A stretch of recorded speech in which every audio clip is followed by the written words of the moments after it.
Alors, donc, pour finir cette journée, on va passer sur un thème beaucoup plus concret, un thème qui est même double mais interlié, puisque c'est le temps et l'argent. Thème aussi concret qu'universel, et on voudrait s'interroger si et le temps et l'argent étaient des freins dirimants à l'amiable. Alors pour en parler, on a envisagé de faire ça avec 3 intervenants spécifiques, donc pas que des confrères. Donc nous avons un confrère avocat qui intervient donc au barreau à Londres, William Hogg. Nous avons Marie-Lou Tussaud qui est, elle, juriste en entreprise, responsable juridique chez Scania France. Et nous avons un médiateur également, donc Blanche de Noyel, qui nous expliquera, elle aussi, donc, son point de vue en tant que tiers intervenant dans le cadre de discussions, de négociations. Donc aujourd'hui, on voit que dans le système judiciaire, le temps est très souvent vécu comme un temps qui serait subi et l'argent vu comme une dépense qui serait, elle, contrainte. Et que dans les démarches amiables, eh bien, on s'interroge sur le fait que ça deviendrait des leviers qui seraient choisis et un investissement non pas dans une procédure, mais dans la qualité du lien et la durabilité de l'accord. Donc, je vais vous laisser la parole à tous les 3, bien évidemment, pour nous faire part de vos observations sur ces différents points et donc sur ce que signifie pour l'avocat, le juriste, le responsable juridique et le médiateur, ce que signifie eh bien, de concilier ces 2 sujets concrets que sont le temps et l'argent, dans le cadre d'un cadre amiable, bien entendu. Je vais donc commencer. Marie-Lou Tussaud, responsable juridique chez Scania France. Je ne suis pas complètement inconnue du monde des avocats puisque je suis moi-même une ancienne avocate du barreau d'Angers. Je fais partie de la statistique des 33 à 40% des jeunes avocats qui quittent la robe avant leur 5e année. Mais vous inquiétez pas, je vis très bien. En quelques mots, Scania France, c'est un constructeur importateur de poids lourds, de la marque Scania, marque suédoise. En 2024, on fait 1,2 milliard de chiffre d'affaires. On a 1000 collaborateurs sur l'ensemble du territoire français. Nous sommes une entité du groupe Traton, elle-même détenue par Volkswagen. En quelques mots, je fais partie des très grandes entreprises du pays. Je suis votre petite ovni de ce jour. Mon activité n'est pas du tout familiale, pénale ou droit des affaires. Je suis en B2B, entre professionnels. Je rejoins un petit peu les propos qui ont été tenus à la table précédente. Il y a de l'émotion dans les entreprises. Il y a de l'émotion en droit des affaires. Par exemple, quand j'ai des petits clients qui sont des transporteurs, leur camion, c'est leur maison de la semaine, c'est leur... comment dirais-je ? Oula, pardon, j'ai eu un petit bug. Les petits transporteurs ont beaucoup d'émotions dans leur entreprise, c'est leur bébé en fait.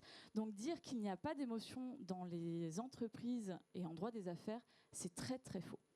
Donc quand on parle d'amiable, notamment en entreprise, effectivement, on a 2 objections qui reviennent régulièrement. C'est « non, mais c'est trop long » ou « non, ça coûte trop cher ».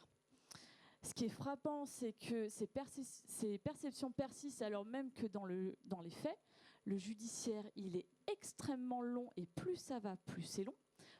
C'est coûteux, aléatoire et malheureusement, en matière de droit des affaires, c'est souvent décorrélé des réalités économiques.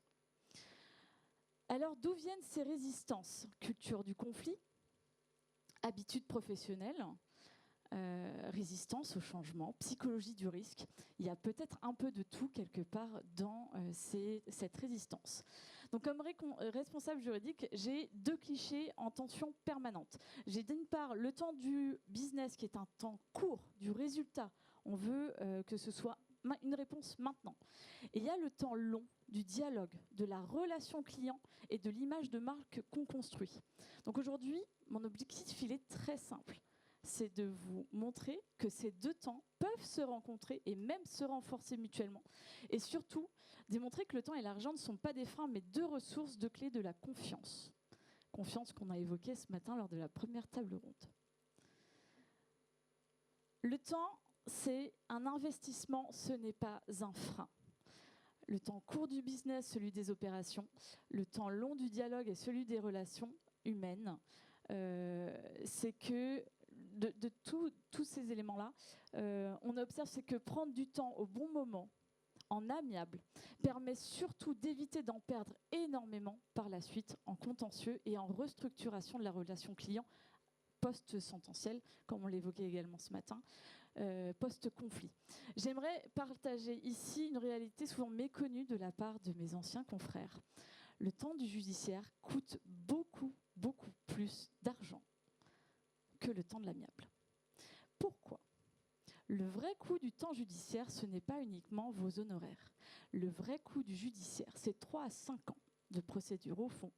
C'est que pendant ces années, les juristes en entreprise travaillent sur des contentieux, donc travaillent sur des situations qui sont déjà cristallisées, et nous ne travaillons pas sur des projets, donc sur l'avenir. En moyenne, dans mon entreprise et dans les entreprises industrielles, de manière générale, un contentieux mobilise entre 5 et 8 personnes. Il peut s'agir d'équipes techniques, d'équipes commerciales, de la prévente, de la finance, de la direction générale et bien évidemment de la direction juridique.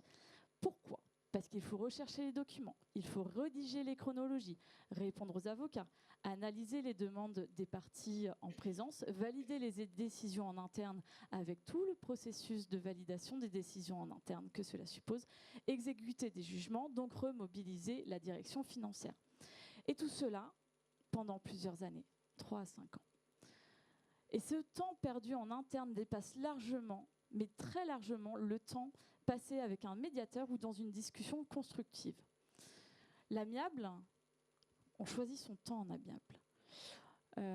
Chez Scania, je reçois des instructions très claires. Je bénéficie d'une forme de mandat, alors pas un mandat à l'item évidemment, et je mobilise beaucoup moins de ressources. Pourquoi ? Parce que mon objectif à ce moment-là, c'est pas de savoir si on a raison, ni limiter la casse, mais c'est de répondre à une toute autre question qui est beaucoup plus constructive. Comment trouver la meilleure solution pour une entreprise, Scania, pour ma part, et pour le client. C'est les deux en même temps. Ce changement de posture, en fait, fait gagner énormément de temps à l'entreprise. Maintenant, côté argent, c'est souvent le nerf de la guerre. On me demande souvent comment est-ce que tu justifies un processus amiable auprès d'une direction financière. Très simple. Le judiciaire coûte infiniment plus cher. Vous connaissez le coût de vos honoraires, donc les honoraires d'avocat, mais il ne faut pas oublier les expertises judiciaires, notamment techniques. À titre d'exemple, nos expertises automobiles, on est entre 10 et 15 000 euros par expertise. Or, expert amiable, donc j'ai l'expert judiciaire et mon expert amiable à payer, donc ça fait 30 000 euros.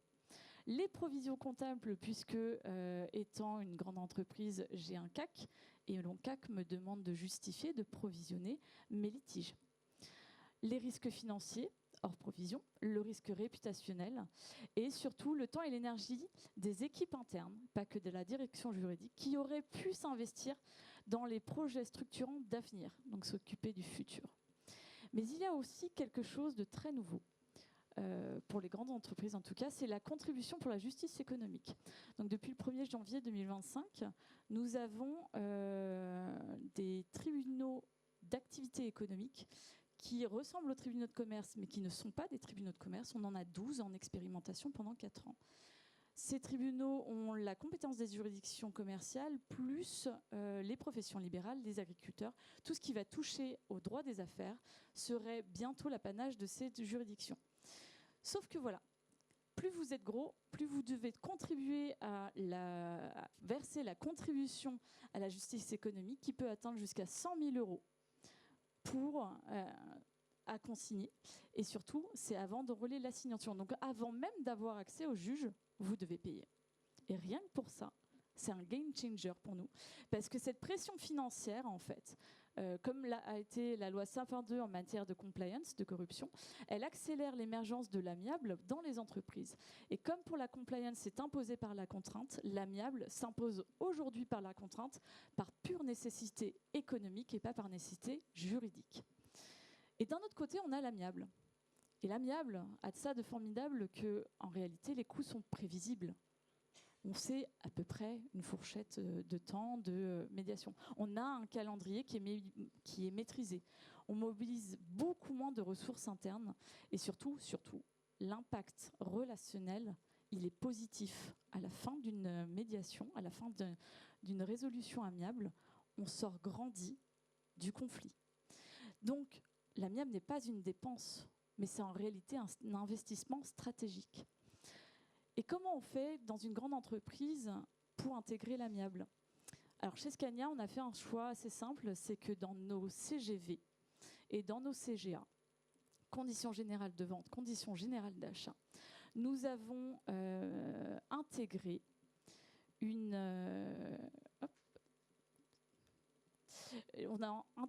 clause de règlement amiable. On ne l'a pas mise à peine de forclusion pour ne pas contraindre le dialogue. Mais on a dit, il faut au moins qu'on se rencontre une fois. Également, on a la détection de ce qu'on appelle les signaux faibles. On a dans notre parcours d'intégration des collègues qui sont sensibilisés à l'écoute active envers les clients. C'est-à-dire, on se tait, on écoute. On a des managers qui sont formés. On a une culture interne du dialogue. Je rappelle que je travaille pour une société suédoise et qu'en Suède, le consensus fait partie de l'ADN. Et surtout, on a l'humilité de reconnaître quand on s'est trompé. Et tout ça a été mis en place. Également, nous avons noté que lorsqu'un changement est requis, il est plus doux quand il est accepté, quand l'entreprise s'empare du sujet et devient leader. Si on subit la médiation, il y a cette forme de résistance au changement qui est souvent longue et douloureuse. Dans nos parcours d'intégration, qui durent à peu près 2 jours pour tous les collaborateurs Scania, ce qui veut dire qu'il va du mécanicien, chef d'atelier, magasinier, mais aussi les fonctions support, les achats, la direction financière, le commerce, la prévente, tout le monde doit passer par la case intégration, avec notamment l'intervention d'une avocate qui est spécialisée dans l'automobile, qui expose les risques juridiques, mais aussi les réactions à avoir pour éviter les contentieux. Et au-delà de ça, c'est une forme de politique, c'est de la communication interne régulière. C'est faire part des retours d'expérience en disant « ça a marché, on est content ». Ouais, on est content, ça a marché. Ça, par contre, ça n'a pas trop bien marché, donc on le dit. Et on se pose la question, pourquoi ça n'a pas marché? Qu'est-ce qu'on peut améliorer pour éviter une situation pareille? Et petit à petit, en fait, on est en train de créer une véritable culture interne de l'amiable. Et comme tous les sujets émergents, la compliance, ça en a été un exemple frappant avec la loi Sapin 2. Cette transformation demande du temps interne. C'est parce que les grandes entreprises vont devoir s'y conformer qu'il y aura un effet de cascade et d'exemples donnés aux petites structures. Parce que l'exemplarité est une pédagogie silencieuse. Il y aura toujours une inertie naturelle à l'amiable, il y aura toujours de la résistance. Mais les lignes bougent, et on le voit, parce que les contraintes externes évoluent, et notamment avec cette fameuse contribution pour la justice économique. Et tout comme Sapin 2 a transformé la compliance, les coûts judiciaires et la pression économique transforment aujourd'hui complètement l'amiable. En conclusion, le temps et l'argent pour une entreprise, ce ne sont pas du tout des freins. Ce sont 2 ressources qui sont très puissantes et dont nous disposons pour construire des solutions durables. Par contre, ce qui coûte cher et dure longtemps, c'est le conflit. C'est là le véritable risque pour une entreprise parce que le vrai coût, c'est de ne pas essayer l'amiable. C'est de laisser pourrir une relation avec un client, de perdre sa confiance et à long terme, de perdre le client lui-même. Car au fond, qu'est-ce qui est le plus important pour une entreprise ? C'est bien sûr son client et sa relation. Merci Marie-Lou. Sur ce point. Oui, alors nous avons choisi un certain ordre en fait dans l'intervention de nos 3 invités. Nous avons donc commencé par Marie-Lou Tussaud, qui vient donc de l'entreprise pour commencer à donner la parole à la partie, le client. Ensuite, nous avons souhaité faire intervenir un avocat aux côtés de la partie, et ensuite on sort du client ou à côté du client, on arrive à un tiers qui sera le médiateur. Donc d'abord, William Hogg va intervenir, et ensuite Blanche de Noyelles-Avramesco qui est médiateur. Je vous en demanderai un petit peu comment dire, je vais traduire, voilà. Comment le dire autrement? De compréhension, de bienveillance. Enfin, comme on est là avec que des gens qui font de l'amiable, je me dis que de toute façon, vous allez accueillir ça. Voilà, exactement. Donc, William Hogg est un avocat... Et tout le monde parle anglais, de toute façon, je pourrais peut-être ne pas traduire. William Hogg est un avocat britannique qui est à Londres, qui est par ailleurs praticien du processus collaboratif dans l'Association européenne de processus collaboratif avec Juliette Grisé, notre présidente, et également médiateur, principalement en droit de la famille. William, I'm going to try to follow, please, slowly. Thank you. I'm so sorry. Je ne parle français. Je suis désolé. That's it. So cute. There is no more, and I'm so sorry. You can blame my education. I'm Scottish. Ah, il est écossais. So, I'm an English lawyer, but I'm Scottish. Much nicer country. Donc l'Écosse est beaucoup mieux que l'Angleterre. I'm also a mediator and primarily a collaborative practitioner. I've been a lawyer for 45 years. Donc avocat depuis 45 ans, médiateur. A mediator for 25 years. Médiateur depuis 25 ans. And a collaborative practitioner for 20 years. Depuis 20 ans, praticien du processus collaboratif. And I've been very fortunate to go all over Europe talking about collaborative practice. Et William se déplace dans toute l'Europe pour parler du processus collaboratif. And I like to go straight to the basics. Who is the ideal client? Pour aller d'abord à l'essentiel, qui est le client idéal? Probably no such thing. I like to find a modicum of kindness, because this is a kind process. Il faut de la gentillesse, parce que c'est un processus qui va vers la gentillesse. And it can be a challenging process. And because of that, I surround myself with a team. C'est un processus qui contient des défis, et pour ça, William Hogg s'entoure d'une équipe. I will usually, always, collaborate with another lawyer, preferably someone I've worked with and know and trust, but not always, because I find some of the young lawyers that we teach are so untainted that they come to the collaborative table with purity. Principalement, William va plutôt s'entourer d'avocats qu'il connaît, en qui il a confiance. Et en même temps, ça peut aussi être des jeunes avocats, puisque William forme des jeunes avocats et il a l'impression qu'ils vont sur la pureté du process.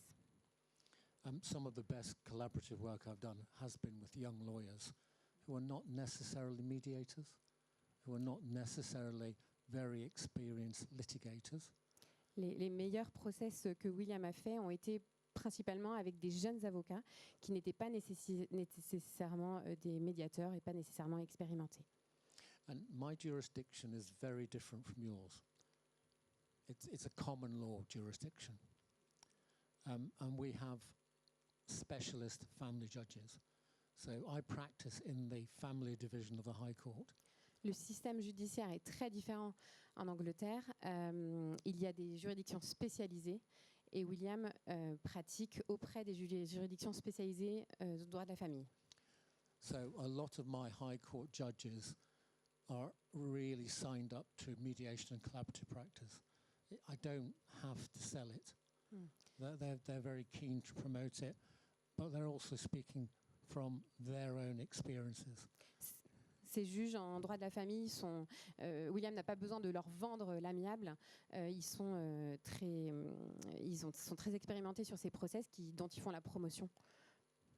And whilst we haven't got an act of parliament that deals with collaborative practice, et même s'il n'y a pas de loi d'acte officiel qui encadre le processus collaboratif, in April 2024, the family proceeding rules were changed. En avril 2024, les règles applicable à la procédure sur le droit de la famille a changé. And those are the rules that I have to follow in the family court.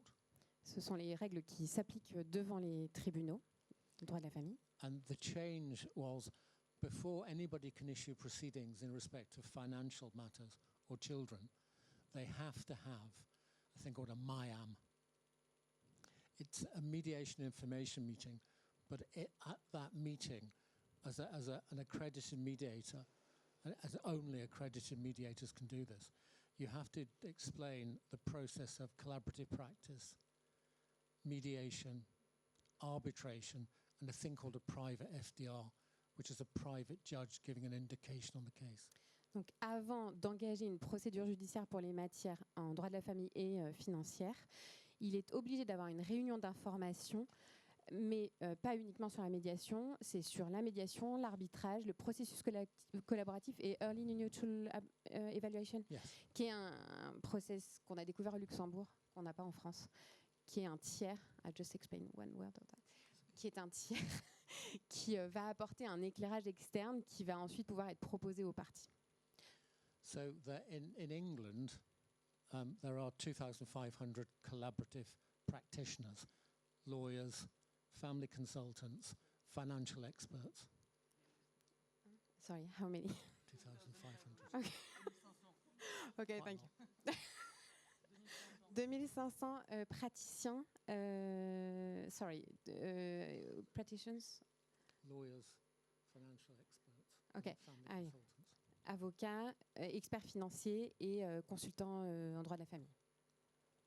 Of those 2,500, probably 500 actually practice collaborative practice. Et sur ces 2500, je note les chiffres, il y en a 500 qui pratiquent activement, réellement, le processus collaboratif. And it's mainly in cities. So you will have pockets. London is not as good as it should be. It's the northern cities like Manchester, Newcastle, York. They're really vibrant centres of collaborative practice. Okay. Donc ça concerne principalement les grandes villes, Londres, mais aussi les villes du nord de l'Angleterre.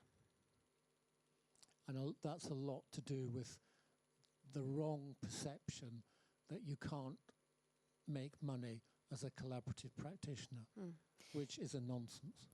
Et ce qui amène la réflexion sur le fait qu'on ne peut pas gagner d'argent avec le processus collaboratif en faisant de l'amiable, ce qui est un non-sens. And this brings me on to the benefits that we give as collaborative practitioners, Et ça value. Ça amène William à parler des bénéfices du processus collaboratif, les valeurs, les ajouts, pardon. The starting value, and I see it here, is community. La valeur de départ, c'est la communauté. Collaborative practice, when it was introduced to England, changed the way family law was practiced. Lorsque le processus collaboratif a été introduit en Angleterre, ça a changé la façon de pratiquer le droit de la famille. And it doesn't mean everyone suddenly, overnight, did nothing but collaborative practice, which that's unachievable, I think. Ça ne veut pas dire que du jour au lendemain, tout le monde s'est mis à faire du processus collaboratif, ce qui n'est probablement pas atteignable en pratique. What it did do, it made family practitioners of all types form groups, form relationships, swap work. And it doesn't have to be collaborative practice. It can just be principled negotiation. Ça a amené les personnes, les acteurs autour des familles à être liés entre elles et à créer une sorte de réseau. And this is the cost benefit. The cost of not doing this to your clients is litigation. Now, I don't know your litigation system.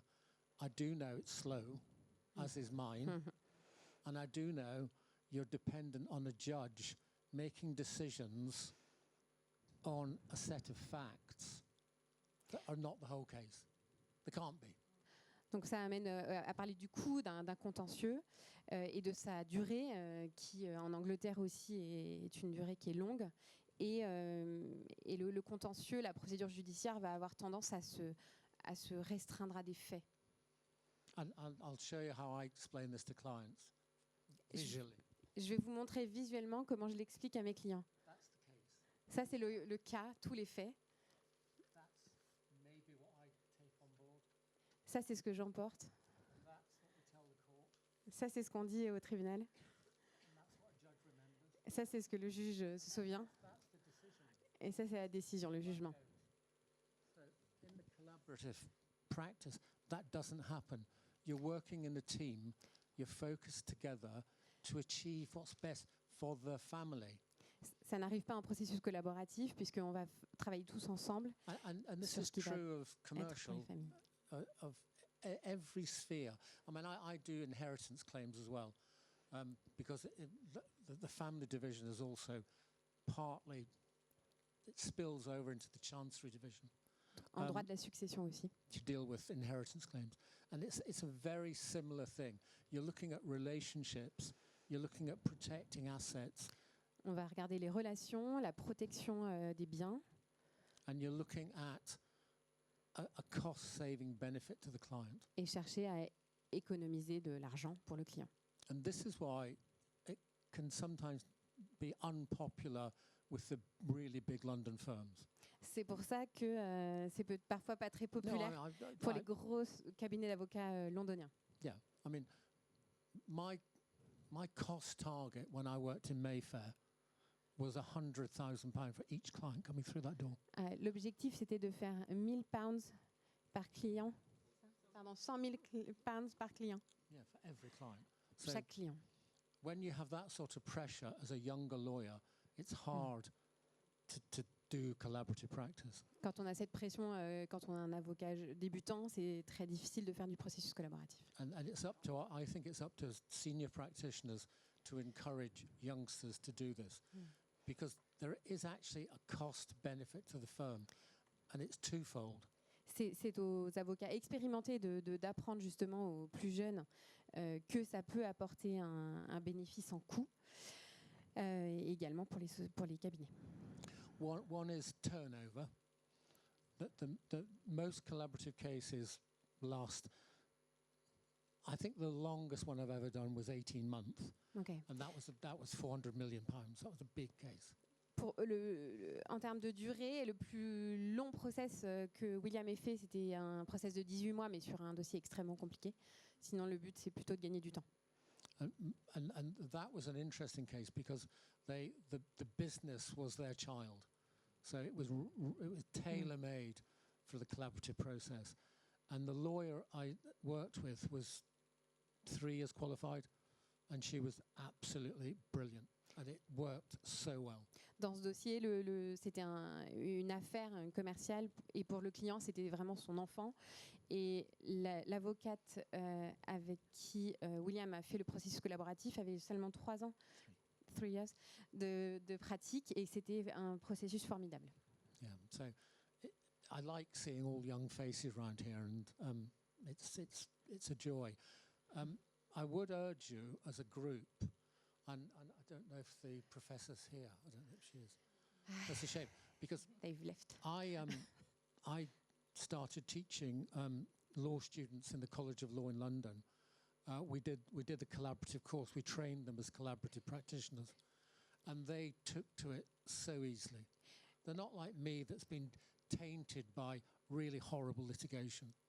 You know. William cherchait s'il y avait des professeurs parce qu'il trouve que c'est important, et il s'est mis à former des jeunes. Et l'avantage des jeunes, et il est heureux de voir des jeunes visages dans notre assemblée, c'est qu'ils ne sont pas comme William, dit-il avec ironie, c'est-à-dire teintés par des dossiers durs qu'ils ont vécus. And moving on now, I want to talk a wee bit about the teams, because when I started out, the thought of having a team was horrendous. You know, I as a lawyer was losing control. Did I really want someone who actually knew what the client was suffering and what the client was going through and could maybe help? Ça, Probably not. ça amène William à parler du concept d'équipe. Quand il a commencé, est-ce qu'il avait envie d'entrer dans une équipe avec notamment quelqu'un qui allait peut-être savoir ce que ressentait le client? Non, parce que ça lui faisait peur, il avait l'impression de perdre contrôle. As opposed to financial experts, were easy for me to comprehend. This was someone looking at figures and helping me. Par opposition avec un expert financier qui, lui, va regarder des chiffres et ce qui est beaucoup plus froid, entre guillemets, qui était moins inquiétant pour William. And it's fair to say there was a lot of resistance to bringing in, we call them family consultants, the Americans call them mental health professionals. I'm not sure what you call them. Il y avait beaucoup de résistance, du coup, à faire venir quelqu'un, alors qu'on appelle soit coach, soit facilitateur. There are several. We are still working on the word, I think. I quite like family consultant, but it does. Consultant de famille. It doesn't give due credit to the qualifications that psychologists have. So I don't know what term you could use. Ok, on va réfléchir au terme. Savior, maybe. Sauveur. Sauveur. En toute simplicité. And what my family consultants do is that they can look at timing and measurement and see when people are ready to make really important decisions. Ces consultants, ils vont pouvoir regarder justement les émotions et le timing, le temps, pour pouvoir voir justement quand une personne est prête ou pas à avancer dans le process. And offer support that I don't know about. Et ces consultants vont être à même d'apporter un support, un soutien que William n'est pas à même d'apporter. I'll give you an example. I'm also a child inclusive mediator, which means I can see children in mediation. William peut aussi faire des médiations avec les enfants. I mean, that training was 4 days, Et cette formation n'a duré que 4 jours, which is pathetic. ce qui est pathétique. I did the training and thought very quickly, I'm not qualified to do this. Juste après la formation, William s'est dit qu'il n'était pas qualifié pour le faire. And it's that level of assistance I'm buying in. Donc c'est à ce niveau qu'il a besoin d'assistance, d'aide de l'extérieur. And it's fair to say that I've done more than 100 collaborative cases, and our success rate is probably just below 90%. William a fait environ une centaine de cas de processus collaboratifs et le pourcentage de succès est d'environ 90%. So it works, and I would Donc urge you ça to marche, try it. ça fonctionne. The other obstacle can be cost, L'autre obstacle peut être le coût, because clients can be resistant to say, I want to bring someone else into the process. les clients peuvent être réticents à faire amener quelqu'un d'extérieur dans le process. And I think as lawyers, we kind of have to be a bit generous here. I mean, my charging rate is £550 an hour. When I mediate, it's 600. Okay. I've got a problem with figures, I'm sorry. I have to It's write my them fault, down. not yours. Le taux horaire d'honoraire de William est 550 livres par heure. Et il dit que c'est à l'avocat d'être un peu généreux sur ça. You said that the lawyer has to be generous. Yeah, and think about, and I don't know what your charging rates are, so I may be saying something that's sacrilegious, but I do fixed fees. I mean, I know, because of my experience, how long cases take. I do fixed fees when I litigate as well. William prévoit des honoraires fixes parce qu'il sait quelle durée vont durer telle et telle procédure. So I'm happy to have a package with my colleagues, Okay. and we share the money, as it were. Donc je suis heureux de faire un package et de le partager justement avec les collègues, les membres de l'équipe. I get most of it. Mais bon, je prends quand même le maximum. La plupart, pardon. I'm old, you know. One day I'll retire. I don't know when. So, generally speaking, I promote teams, and I found it a very difficult concept years ago, 20 years ago. I couldn't get my head around it. It really works. Donc je fais vraiment la promotion de l'équipe. J'ai trouvé ça dur il y a quelques années, mais maintenant, voilà, ça marche vraiment. But to sort of sum up, Pour résumer, that there are two things that you kind of need to know, and I found out eventually. Il y a 2 choses que vous avez besoin de savoir que j'ai réussi à trouver I do a enfin. 2-day training on this, so I'm not going to I won't bore you. J'ai fait 2 jours de formation sur ça, mais je vais pas vous ennuyer. How to make collaborative practice work, how to get clients. Comment One- faire fonctionner le processus collaboratif, comment avoir des clients. One is to have a team. La Have- première chose, c'est d'avoir une équipe. And it can just be lawyers. Ça peut être juste des avocats. You know how you want to work. It's not for me to tell you how to do things. Get this team, get 5 or 6 people that you can work with and you trust, and concentrate on them. Ça peut être 5 ou 6 avocats ou personnes avec qui vous avez confiance pour travailler. The next thing is when you're explaining this to your clients, Et l'autre chose, c'est quand vous expliquez ça à votre client, don't call it collaborative practice. n'appelez pas ça de processus collaboratif. Just don't. And don't say it's new, because it Ne isn't. dites pas que c'est nouveau. I mean, that's a real turn-off. You know, hello, I've got this really weird practice that you've never heard of, Je vais, and I've never done one, and I want to practice on you. je vais vous présenter ce tout nouveau process. Je ne l'ai jamais fait avant et je vais l'essayer sur vous. And I'm going to charge you loads of money for me to practice. Et en plus, je vais vous facturer beaucoup pour m'entraîner. You don't have to call it by any name. I mean, Vous n'avez pas besoin de nommer ce process.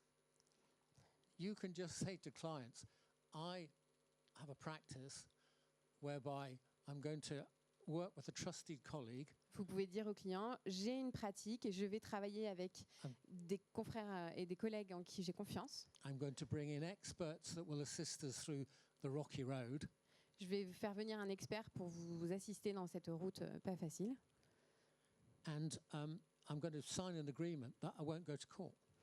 Et on va signer un accord et on n'ira pas au tribunal. What client is going to say, well, I'm not doing that? Quel client dirait, bah non, je veux pas ça. And I do scare people as well, because I say, well, the alternative is. Et j'effraie les gens parce que je And liste there are les good alternatives. alternatives as well. That's not all bad. Il y a aussi des the bonnes main- alternatives, elles The sont pas main toutes one to mauvaises. scare them with is litigation. Mais can go le to court. contentieux, And it'll take 18 months. ça prendra 18 mois. And I've got 56 judges who sit in the central family court. J'ai 56 juges qui siègent au tribunal de famille, 4 of them I would not let look after my pet hamster. dont 4 d'entre eux, je leur confierai pas mes hamsters. I am lying there. I haven't got a pet hamster. Yeah. I do have a pheasant. J'ai un faisan. And horses, He's and a got- dog, and cats. Yeah, loads. The pheasant's called Rupert. And, Le faisan and s'appelle he lives Rupert. in our garden, and he comes to the front door when he wants fed, and he taps his beak like that. Il vit dans notre jardin et quand il vient The nous f- dire the first- bonjour, il tape. The first time it happened, I was surprised. Ok, Anyway, the pheasant. Move on from the pheasant. Sorry. on va dépasser le faisan. You know, Okay. I get distracted. So we were talking about the alternatives. You're saying to your clients, alternative litigation. Easy to say, but there is also other things that I don't just promote collaborative practice, because not all cases are suitable. Je ne fais pas que la promotion du processus collaboratif parce que tous les cas ne sont pas éligibles au processus collaboratif. My cases primarily are dealt with in the collaborative forum, Je vais plutôt aller vers la forme collaborative, mediation. la médiation.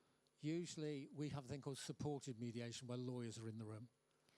Alors après, une autre sorte de médiation avec les avocats dans la salle, But I'll also have financial experts and family consultants come in as well. avec aussi un expert financier et des consultants familiaux. And then arbitration. And Et that's a l'arbitrage. wee bit of a cop-out, because under our family proceeding rules, arbitration is linked with collaborative practice and mediation. And that's not, it isn't. I mean, arbitration in my jurisdiction is just a private judge that you pay a lot of money to, and you have a nice cup of tea and biscuits. L'arbitrage est mis au même plan et comparé au processus collaboratif et à la médiation, mais en fait, c'est juste une funeste blague. En fait, c'est boire du thé and pay a lot, no? Yeah. Et payer beaucoup. And you also know the judge is not mad, which helps, you know. Okay. You know. Et vous savez que le juge n'est pas fou. Parce que, So, but my preference is collaborative practice. ma rather préférence, c'est than la most pratique collaborative parmi tous les autres modes. And I'll wind up now because I'm overriding, I'm sorry. There are other sort of hybrid things. Il y a des choses aussi hybrides. like we have in our club, that we have one collaborative practice agreement that says you can, if you get stuck, you can arbitrate that point and then Yeah. come back into the collaborative practice. Il y a un accord ou une convention de processus collaboratif qui prévoit que si on est bloqué, on peut partir en arbitrage et revenir ensuite au Yeah. processus collaboratif. And we also have an agreement whereby you can send them to mediation. Il y a aussi une stipulation qui prévoit de pouvoir envoyer les parties en médiation. And this, the final one is a wee bit of a cop-out, and I'm uncomfortable with it, in that I can send them to early neutral evaluation, and sometimes I don't understand that because I'm sending them to another lawyer, and I should actually be able to do that myself. Et la troisième option, ça pourrait être Early Neutral Evaluation. Yeah. But So- once more, we don't have it in French. Right, ce qu'on n'a pas en we France. would instruct, both lawyers would instruct a barrister to give an expert opinion on something we're stuck on. So Deux avocats vont mandater un juriste Yeah. qui vont, quand la situation est bloquée. Yeah, because in my jurisdiction and in Scotland, we have split, not jurisdictions.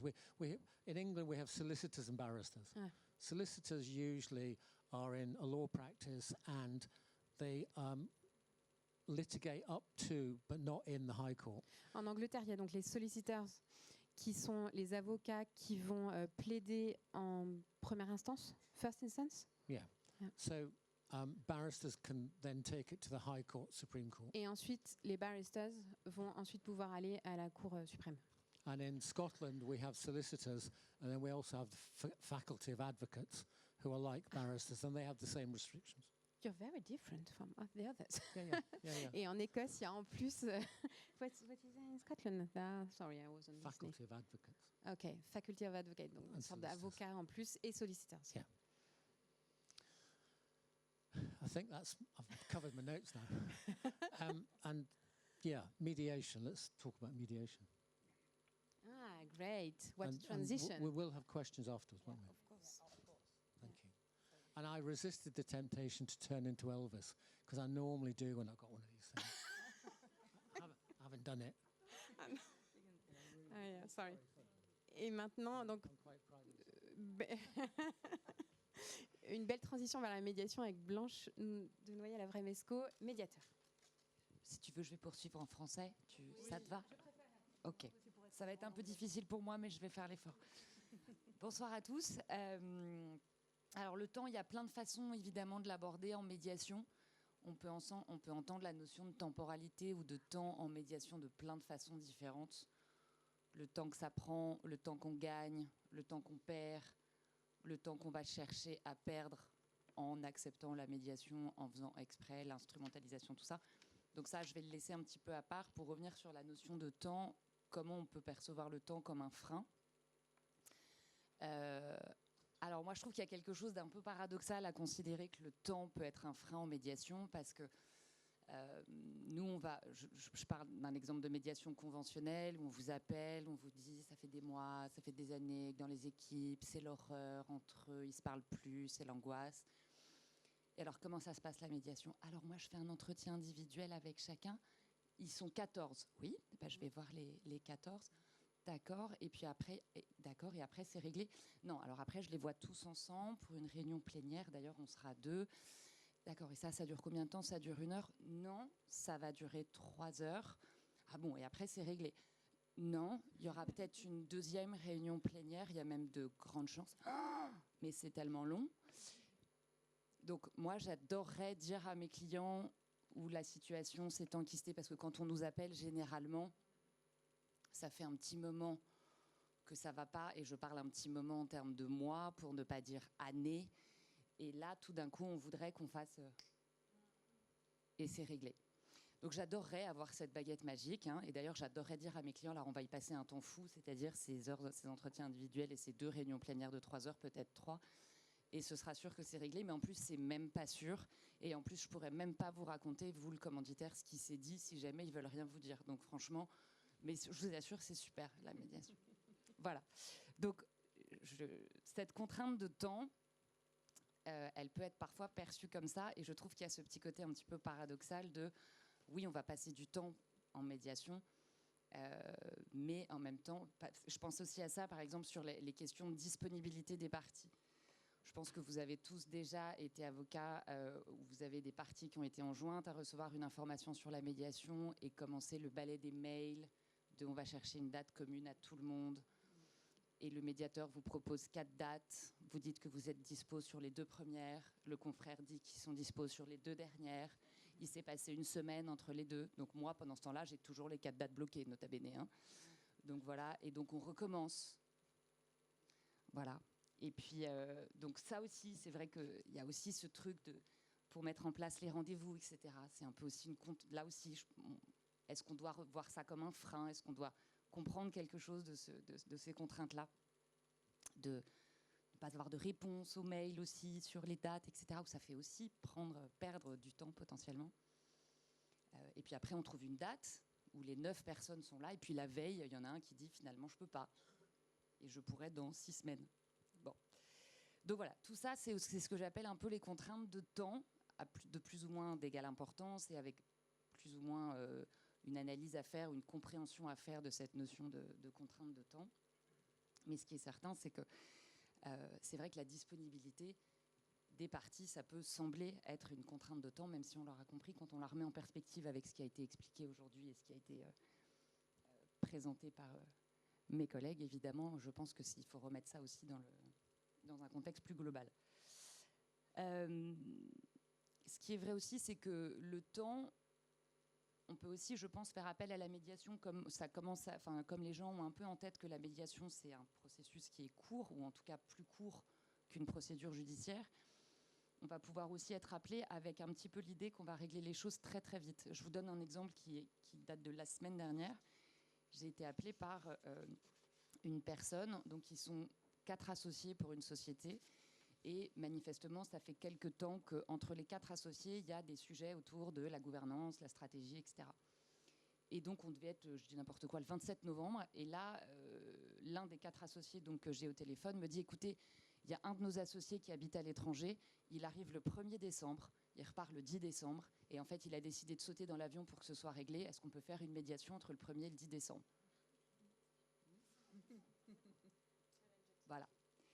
Alors j'avoue humblement que je n'avais matériellement pas le temps d'essayer de commencer quoi que ce soit. Et en fait, donc j'ai pas pris le dossier, mais en tout état de cause, ce qui est vrai, c'est que moi je vois aussi la contrainte de temps court comme une contrainte et un frein potentiel à la médiation. Cette pression temporelle, souvent les clients arrivent et en fait ils ont besoin, c'est-à-dire que ça fait des mois que ça va pas, mais tout d'un coup ça devient extrêmement urgent.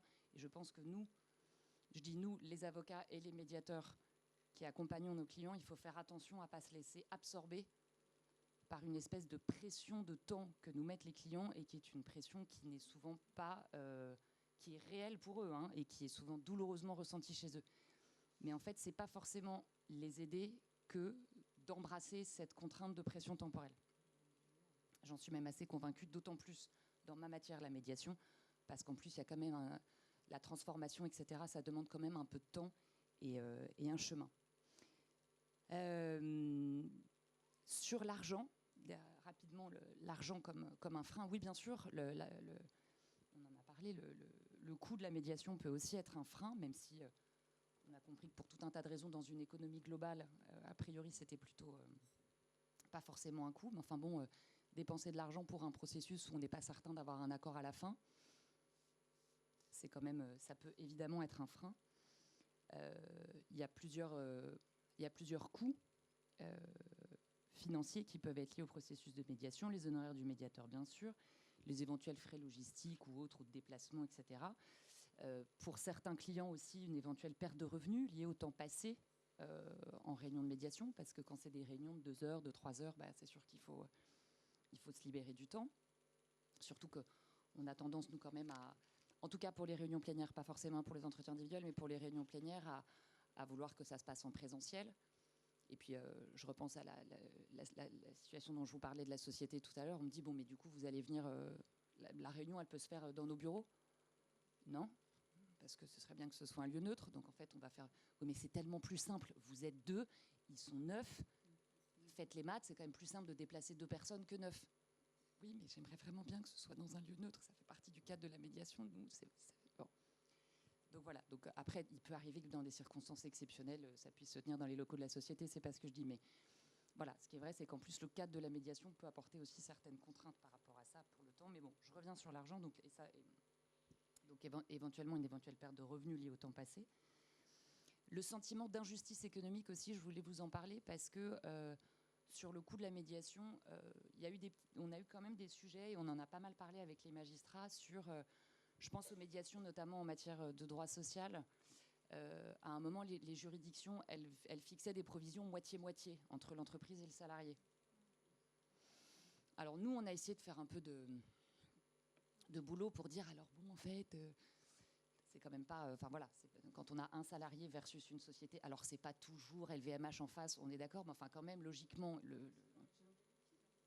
voilà, en tout cas, ça peut être déductible. Donc on a commencé par une toute petite étape en disant, bon, on va quand même du coup diviser en deux, puis ça va s'entendre en TTC pour le salarié et en hors-taxe pour la boîte, étape 1. Et là, ce qui est intéressant, c'est que à la Cour d'appel de Versailles, maintenant, ça a changé.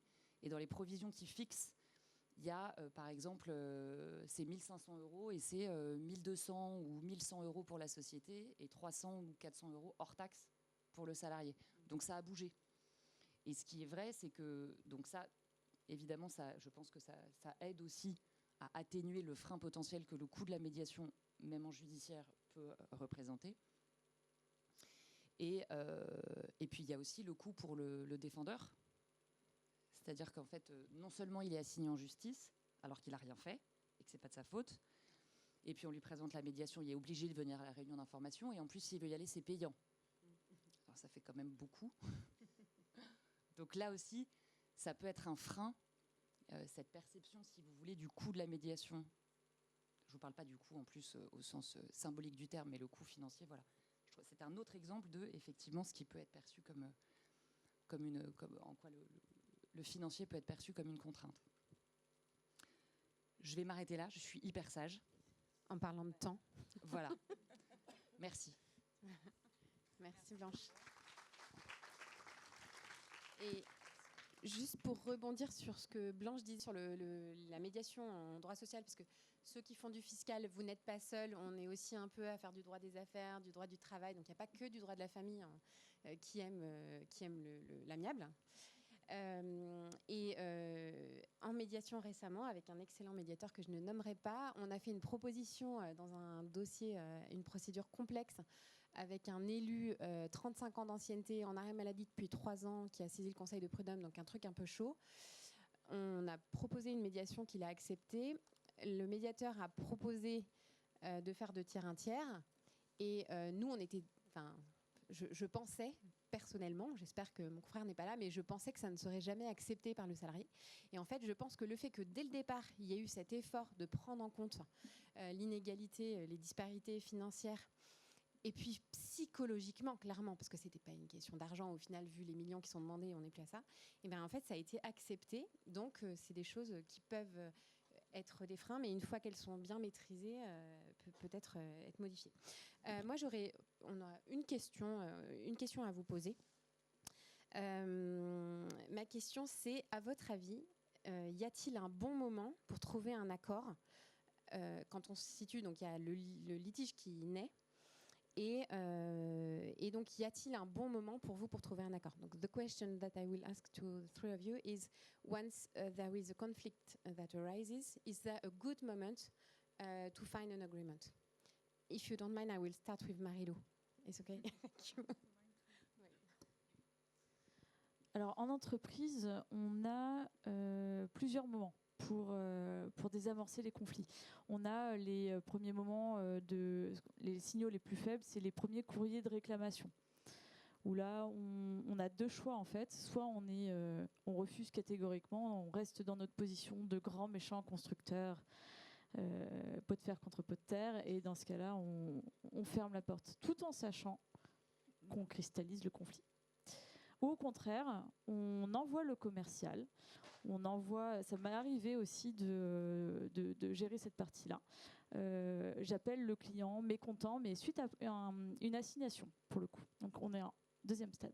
Je reçois l'assignation, je lis l'assignation et je me dis, bon, peut-être qu'il y a quelque chose à faire. Et j'appelle le client, je dis bonjour, Marie-Lou Tussaud. département juridique, direction générale de Scania France. Est-ce que vous avez quelques minutes à m'accorder ? Rien que le fait que je lui pose la question, est-ce que vous avez du temps pour moi ? Et elle dit, oui, je vais prendre le temps pour vous. Si c'est pas le bon moment, on se rappelle. En fait, oui, je préférais que vous me rappeliez dans 15 minutes. J'attends 15 minutes, je le rappelle. Et déjà, il était beaucoup plus serein. Et je lui dis, bon, j'ai reçu l'assignation, expliquez-moi ce qui se passe. Ah vous l'avez vu, c'est dans l'assignation, et puis le chef d'atelier, et puis machin. J'ai, ok, on va recommencer. Quel est votre point de vue ? Parce que l'assignation est une chose, l'histoire que vous allez me raconter en est une autre. Et finalement, je prends 1h30 dans cet appel téléphonique. Et à la fin de l'appel, ce client me dit, je suis hyper content parce que je me suis enfin senti écoutée. Ça ne veut pas dire qu'on a arrêté la procédure, au contraire, il y a une expertise judiciaire qui ne nous est pas hyper favorable, il y a un fond en cours. Mais ce client, 2 ans et demi après cette discussion, a dit à mon avocat, je me rappelle de votre juriste, je suis hyper content, même s'il y a un conflit en cours, j'ai racheté un Scania derrière. Donc, pour répondre un peu à la question, quel est le bon moment ? Tous les bons moments en entreprise sont que ce soit les premiers signes de frustration, de mécontentement, que ce soit cristallisé via une assignation, que ce soit cristallisé encore plus après une expertise judiciaire qui est plus ou moins favorable, et même après la première instance, même en appel. On a des propositions transactionnelles à tous les stades de la procédure. Merci. William, what would be is there a good moment to find an agreement? No. Non, il n'y a pas de bon moment pour trouver un accord. There's 2 factors. One is where the parties are on the grief cycle. Alors, il y a 2 facteurs. Où les parties en sont dans le cycle de l'accord. Can they function? Est-ce qu'ils peuvent fonctionner? And that's where my family consultant helps and comes into Et around. c'est là où le consultant familial peut aider. And then the second thing is when I've identified the fear that exists between them, because the key to any Le deuxième agreement facteur est d'identifier les peurs. is removing fear. Il faut retirer les peurs. En fait. Yeah, I mean, people come to me in a state of panic. Les gens arrivent dans un état de panique exaltation, ou d'exultation. They've got a new life ahead of them. Exaltation. Most barriers to any agreement is the fear. What's next? What's going to happen? Donc la principale barrière, ça va être la peur de ce qui va arriver après. Ce qui nous fait un habile pont avec la table des émotions, the emotions. Identify that, then you have the key. That's the right time to do a deal. Donc le bon moment, c'est identifier ce moment où les émotions ont été dépassées, ces peurs ont été dépassées, et c'est le bon moment. We're going to think about it. Thank you, William. Blanche. Je pourrais faire une réponse d'1h30, mais je vais faire une réponse d'une phrase. En tout cas, de mon point de vue et en médiation, il me semble que le bon moment pour l'accord, c'est quand les personnes qui vivent une situation de conflit, quand elles réussissent à passer de l'étape de « je subis une situation » à « je vais accepter et je décide de devenir acteur dans la recherche de solutions ». Et ça, selon les gens, ça peut être à plein de moments différents.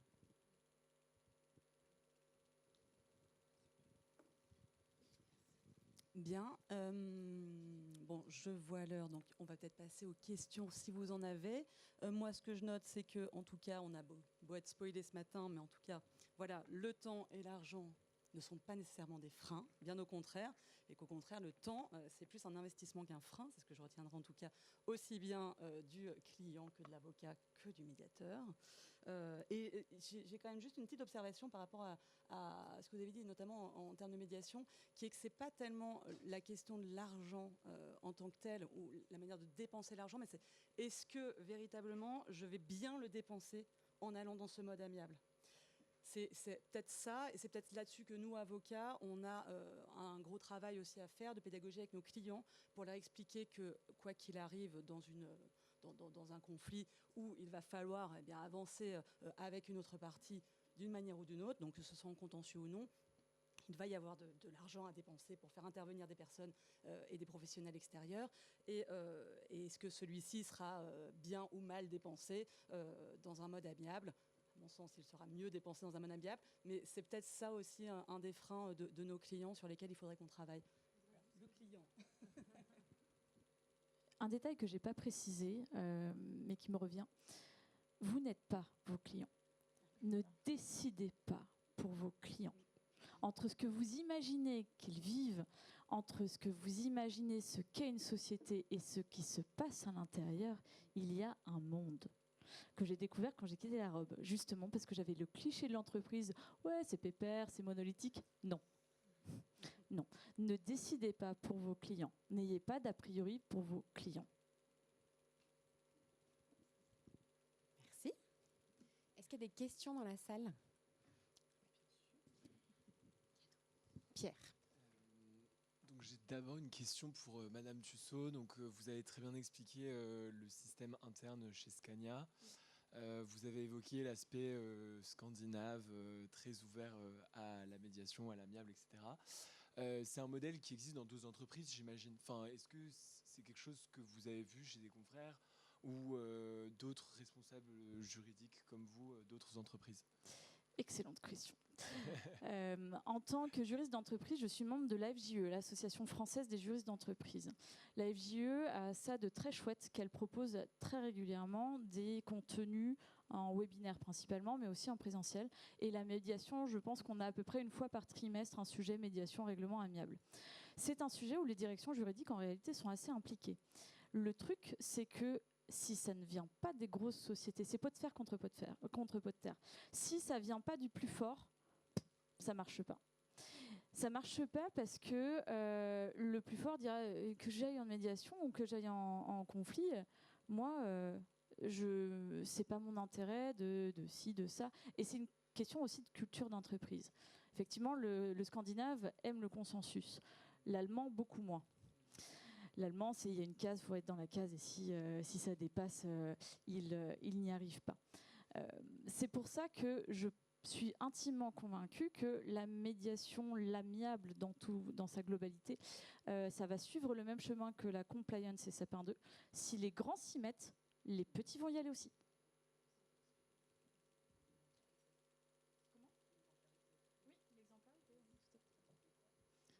Il y a une question juste derrière toi.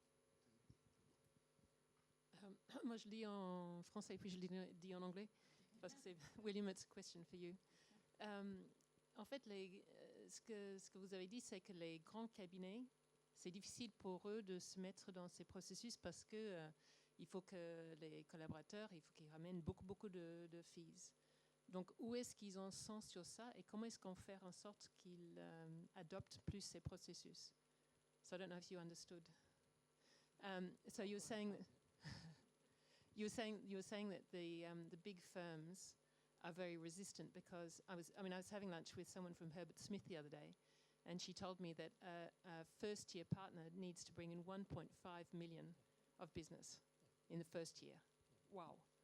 So I'm wondering where the big firms are in terms of mediation, collaborative process, and what is the motivation for them to get involved? Because as Marie-Lou just said, if you don't have the big guys, then it's not going to happen. Family law is different from the civil jurisdiction in that lots of small niche family firms in London. En droit de la famille, c'est différent des autres matières. Il y a beaucoup de cabinets niches en droit de la famille à Londres Don't have that financial pressure. qui n'ont pas cette pression financière. And the big firms, after the April change in the rules, have to consider it. Et depuis le changement d'avril, pour les gros cabinets, ils doivent considérer de modifier ça. Because every single hearing we now have, we have a form called FM5.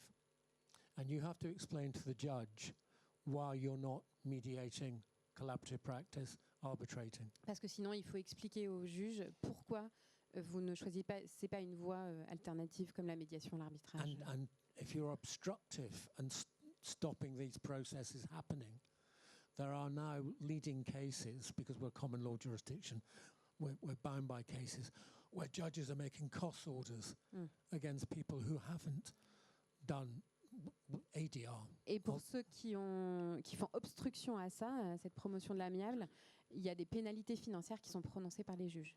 So that will change them. Donc ça va changer. In the civil sphere, it's slightly different because they are under an obligation to mediate.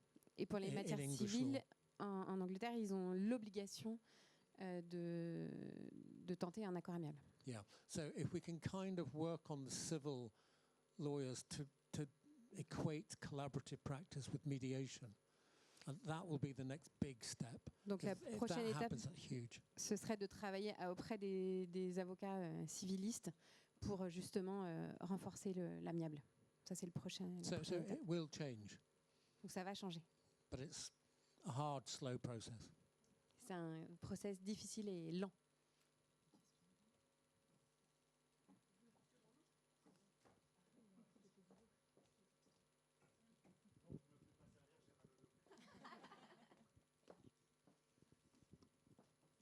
Merci. Moi, j'avais une première observation et un retour de pratique qui peut aussi aider sur les questions financières.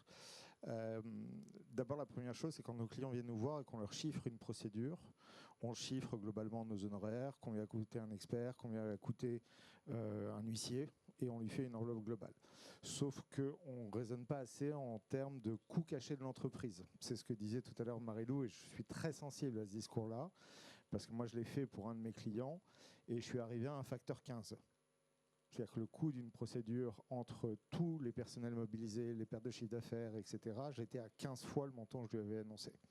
Donc déjà, ça fait beaucoup relativiser. Je ne sais pas comment on peut transposer ça en droit des personnes, puisque j'en fais pas. Je suis nul dans la matière, mais c'est peut-être à voir pour essayer de s'en inspirer. La deuxième chose, c'est la question de la prise en charge, notamment d'une médiation ou d'un processus collaboratif, etc., en entreprise. On a des pactes d'associés. Et il est possible dans les pactes d'associés d'inclure une clause de médiation, une clause de processus collaboratif avec une prise en charge de ces frais par l'entreprise parce que c'est l'intérêt social. Donc déjà, c'est 20% de TVA en moins, ça fait toujours plaisir. Et surtout, au moment où il se lance dans le processus, la question est déjà réglée. Et pour moi, ça a toujours été plus facile de créer une règle du jeu quand tout le monde s'entend plutôt qu'au moment où personne ne s'entend. Donc il faut y penser dans les pactes. Et c'est un facteur qui, à mon sens, est très important pour nous, pour qu'on prévoie déjà la suite. Moi, je le fais, la prise en charge par la société, quand je fais des conflits d'associés, c'est très très fréquent. Et ça allège considérablement le coût. Merci beaucoup, pardon, à Blanche, infiniment. Merci. À bientôt. Et pardon, il y a juste une dernière chose qu'on oublie de chiffrer. C'est la création de valeur que va donner la solution.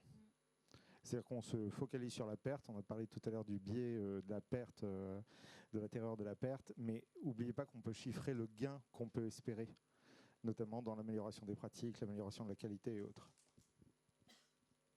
Alors, juste pour te répondre très rapidement, entre le coût de l'amiable et le coût d'un judiciaire, j'ai fait une prospection sur mes litiges qui se sont achevés soit par une transaction, soit par un protocole d'une manière ou d'une autre, versus s'ils avaient été menés à leur terme cour d'appel.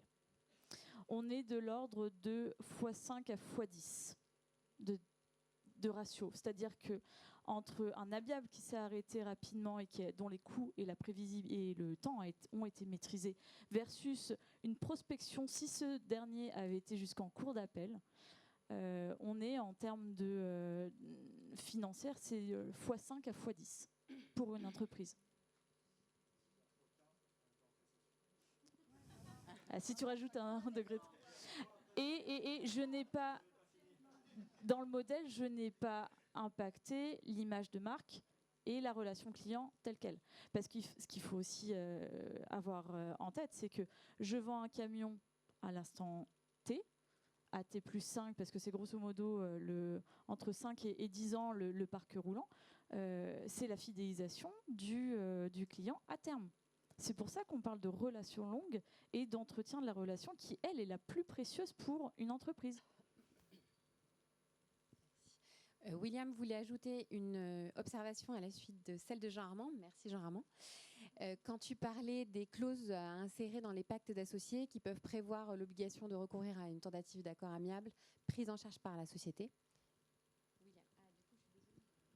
Very briefly, we've started doing prenups and post-nup agreements and putting a clause in that you have to mediate if there's a dispute, but that the lawyers instructed will be collaborative practitioners. And that's quite a nice way of dealing with that. And you could do that with civil contracts or any contract.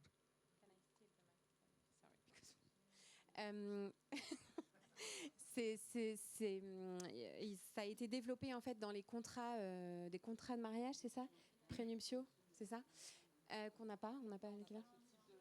Voilà, avec une clause qui prévoit justement à l'initiative du processus collaboratif.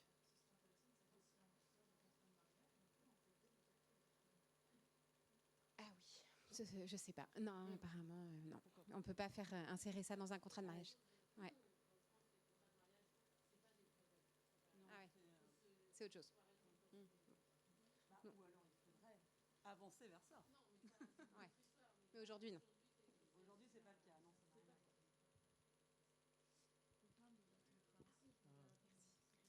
Non, Moi, j'ai une question pour faire un partage de vos pratiques, pour savoir un petit peu comment vous faites par rapport au modèle financier pour l'avocat, qu'il soit dans un processus collaboratif ou accompagnant dans une médiation, quelle que soit la matière, familiale, droit des affaires ou conflit d'associés ou autre, qui implique une présence aux côtés de son client très importante dans des réunions, même si c'est sur un temps réduit.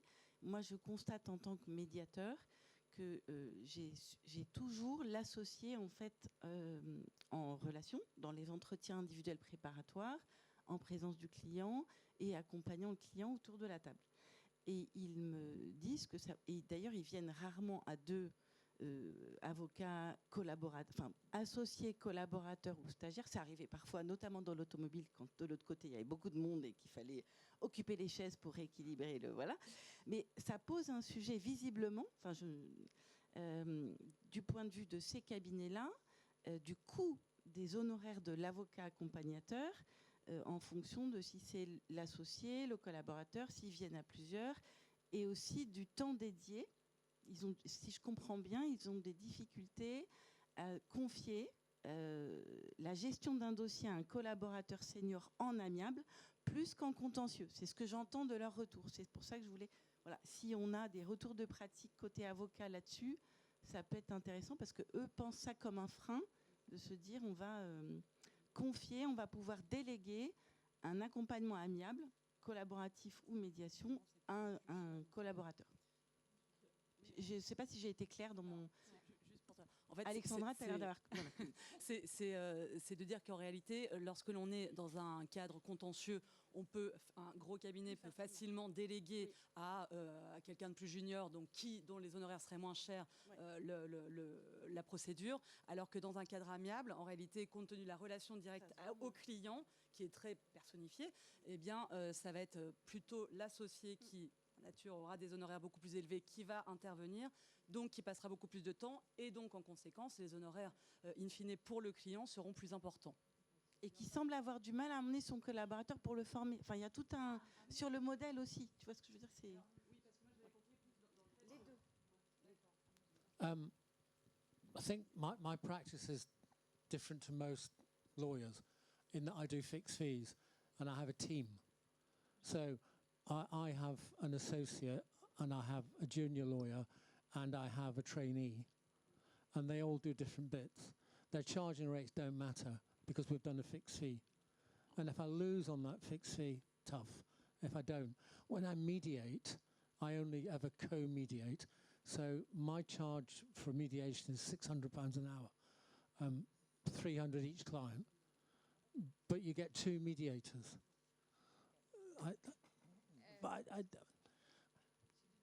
It's more about quality than cost. You know, there are certain cases where the real quality is the mediator. I don't really care what the cost is. And in other cases, it's the collaborative team or the litigation team. It really depends on your case. But I think we can all be collegiate and look after each other, because I often bring mediators into my collaborative teams.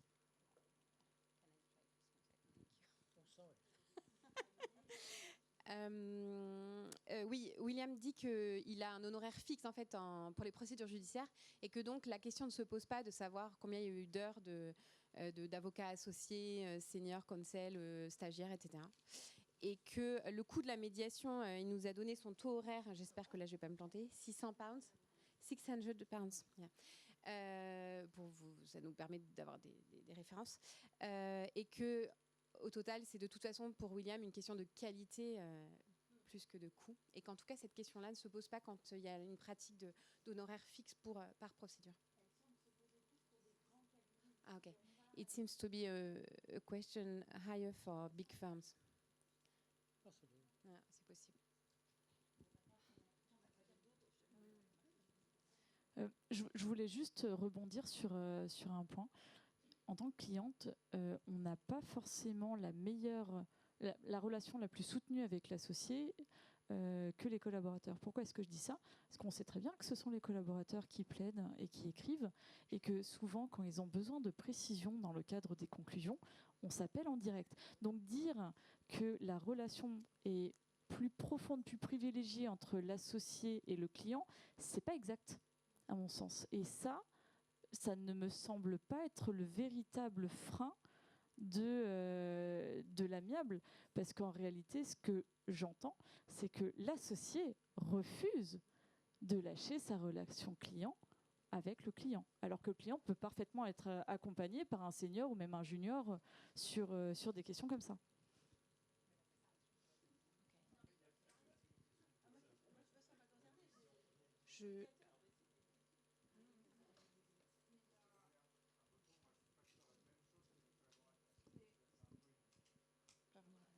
Sur le coût, aujourd'hui, il y a quand même des facilités, puisqu'on oublie quand même qu'il y a les protections juridiques qui prennent en charge les médiations pour tous leurs assurés. Aujourd'hui, c'est quasiment systématique dans chacun des contrats. Et puis, pour les justiciables pour lesquels économiquement c'est quand même moins favorable, l'aide juridictionnelle aussi intervient et fait la gratuité des médiations, notamment pour les médiations judiciaires.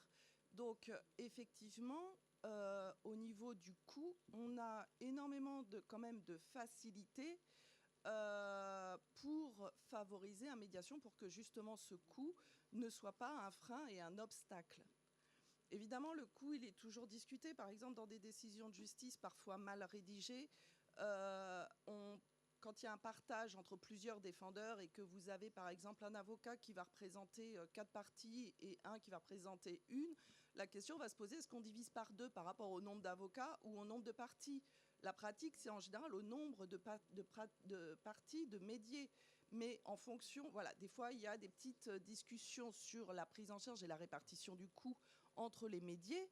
Mais en général, quand on leur explique que c'est 1 200, 1 500 € le coût de la médiation à répartir sur l'ensemble des médiés, on a rarement un refus à ce niveau-là.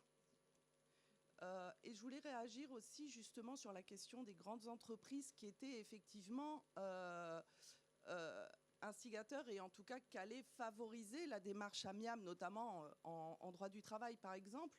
On a effectivement, on remarque une réelle difficulté dans ces grosses entreprises, pour pas les citer, mais qui sont parmi nos grosses entreprises françaises, qui ont peut-être par rapport aux émotions, comme on a vu tout à l'heure, un excès de confiance ou autre, et puis qui savent qu'ils ont effectivement financièrement un poids solide qui leur permet d'assumer une procédure judiciaire, et qui, y compris à la cour d'appel, quand les conseillers de la cour d'appel invitent à la médiation, refusent systématiquement les médiations et finissent à engager un pourvoi en cassation et aller jusqu'à la cour de cassation.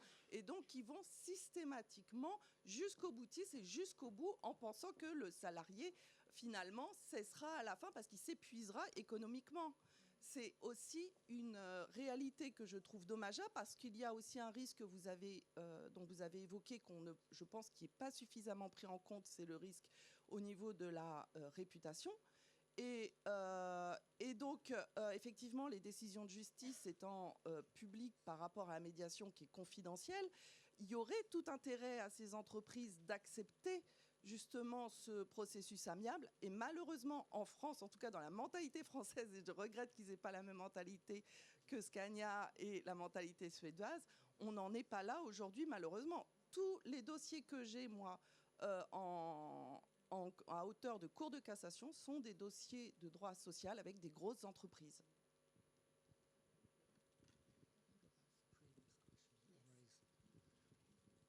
Can I go back to the previous question? And I think there's a difference in our jurisdictions. Because in my jurisdiction, we have mediators who do supported mediation, so that firms refer to mediation, but they're involved in the mediation. So you have lawyers in the room. And that's quite, and it's the civil model, but we now use it in family. And also there is a cost difference. When I instruct a civil mediator, I expect to pay between £5,000 and £10,000 a day. And I don't think French mediators charge that level. Une des différences, c'est que lorsqu'il y a des médiations familiales, dans la salle, il y a plusieurs avocats. Et le tarif, c'est entre 5 et 10 000 pounds par jour, la facturation de la médiation. Et voilà, c'est ça. Et nous, on est sur l'ordre de 1500, ce que je disais à William. Voilà. On facture pas assez. C'est Est-ce qu'on peut passer à Pierre pour clôturer notre... voilà. J'ai une proposition et une observation et proposition. L'observation, oui. J'ai une observation et une proposition. L'observation, c'est que depuis ce matin, on cite les freins. Or, le principal frein, c'est dans le droit collaboratif, c'est l'application du droit collaboratif en matière constitutionnelle et partant en matière de politique, de sciences politiques. À mon avis, c'est le principal frein qui fait obstacle. Lorsque eux, ils décident de régler ce problème-là, c'est les régler, quoi. Bon, la proposition, c'est que pourquoi ne pas appliquer l'expérience des pratiques professionnelles, des pratiques collaboratives, ouvrir un groupe de travail pour travailler dans ce domaine de son applicabilité en matière de droit constitutionnel et en sciences politiques.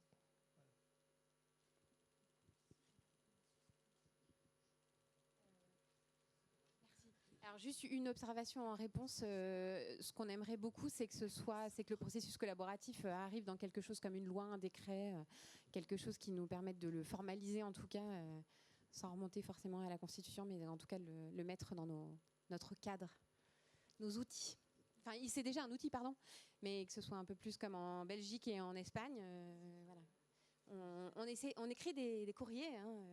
Ils sont beaux, ils sont motivés. Bon, après, ça avancera. C'est comme les protections juridiques qui maintenant prennent en charge l'assistance sur les médiations. Ça n'existait pas avant, donc tant mieux. Exactement. Ça va avancer, on y croit, on avance. Pierre, pardon. Oui, simplement quelques propos conclusifs. Je pense d'abord qu'on peut applaudir nos intervenants-intervenantes.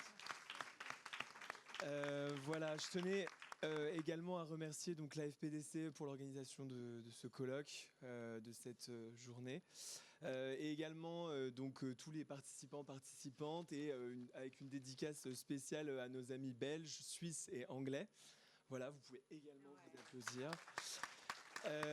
Voilà, c'est très beau de voir ces dialogues entre magistrats, avocats, médiateurs, professeurs, psychologues. Très intéressant de voir comment on peut faire émerger à travers 3 tables rondes un certain nombre de freins qu'on a identifiés et qu'on peut, et c'est ça qui est très positif également dans tous vos propos, tous vos discours, qu'on peut bien sûr outrepasser dans la pratique du droit collaboratif. Moi, en tant qu'étudiant, je vois ça évidemment d'un très bon œil. Je trouve que les nouvelles générations sont plus enclines également à ce processus-là dans les professions, que ce soit dans des services juridiques, mais également dans la pratique au quotidien, dans les tribunaux, dans les cabinets d'avocats. Alors, est-ce qu'on accélère? Ça, c'est la question. Oui, mais pas n'importe comment. Et nos intervenantes l'ont très bien montré par l'exposition de ces différents freins qui sont de manière réaliste dépassables. Et évidemment, quand je vous entendais parler, c'était assez intéressant parce qu'au fur et à mesure de la journée, je pense que je me suis fait un peu endoctriner par vos propos. C'est que je me suis dit, mais c'est quand même bizarre que ce soit pas déjà des pratiques, qu'on soit obligé, entre guillemets, de faire des colloques pour ça, alors qu'au final, pour moi, ça devrait être déjà en place, quoi. Voilà, donc c'est ça mon propos conclusif. Je vous remercie beaucoup et bonne journée.